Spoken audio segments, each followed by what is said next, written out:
Hello everyone, I am Left, and today we're gonna have another quick little video today, just like the one about the contracts. It's gonna be another sort of quick little guide video sort of thing.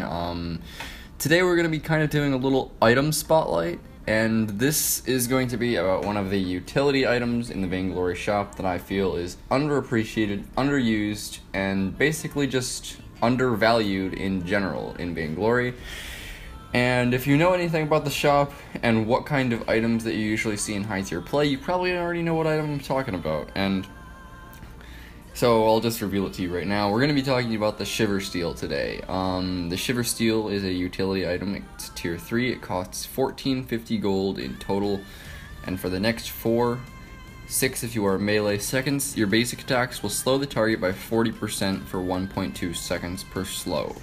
18-second cooldown, and it also gives you 500 max health for buying. So, Shiversteel is an interesting item. It used to actually be really meta with Old Cruel and Blackfeather off release. When I say Old Cruel, what I mean is when Breaking Point when we used to have old Breaking Point, like all you have to do is be in combat to get breaking point stacks. You don't need to have a lot of weapon power to get breaking point stacks. In fact, you don't need to have any weapon power to get breaking point stacks. And Cruel would rush breaking point and then go Shiversteel and then get all defense, and he would stay in the fight forever and get lots of breaking point stacks while slowing the enemies. The reason why he would build Shiversteel is because his perk had not been updated yet, and after one basic attack, the slow would go away, the on-hit slow that he gets from his perk. So, let's talk about what I like about Shiversteel and where I think it can fit into the meta. It can really shut down assassins from reaching your carries as a support. So, say that you have a Celeste on your team, and she's really not very good at dodging the enemy Taka. She doesn't leave herself out of the fight until she sees X-Retsu is used. She keeps getting jumped on and dying to the enemy Taka.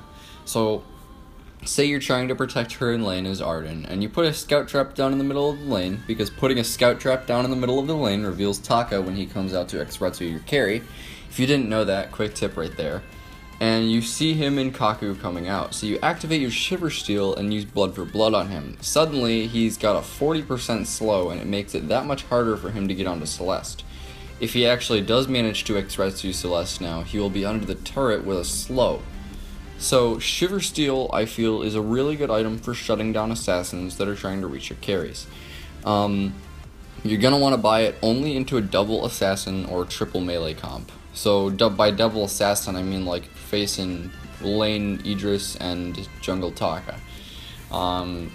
It's just like I already said before. If that Idris is trying to jump onto your carry, and your carry is not really that good at fending him off, Vanguard your carry and activate your Shiversteel, and it'll make it that much easier for your carry to kill the Idris.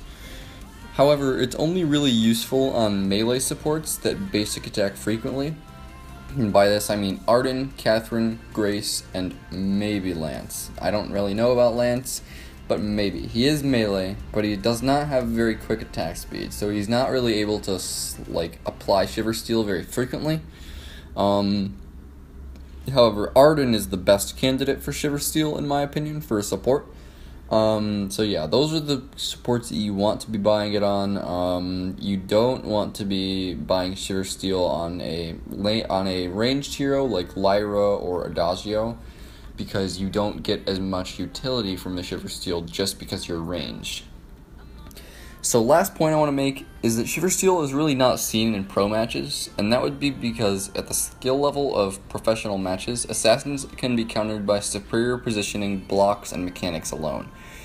But it's a low-cost item that provides another line of defense for your solo queue carry who might not even know how to block Atlas Pauldrons or Catherine stuns. So yeah, that's what I think about Shiversteel. I think it's pretty undervalued in solo queue outside of tier 10 and above, and if you're playing Arden and your carry's getting blown up by an assassin, maybe pick up Shiversteel and you'll be able to help your carry out. Of course, you don't want to buy it before Fountain. Just don't buy it before Fountain if you're a support. So I feel like I just needed to say that just so no one decided to try that at home, not buying Fountain first on support. So yeah, I guess that's going to be it for this video, you guys. Something big is going to be coming this week that I've been working on, and I just want to get out a few little small guide videos before that. So, see you all next time.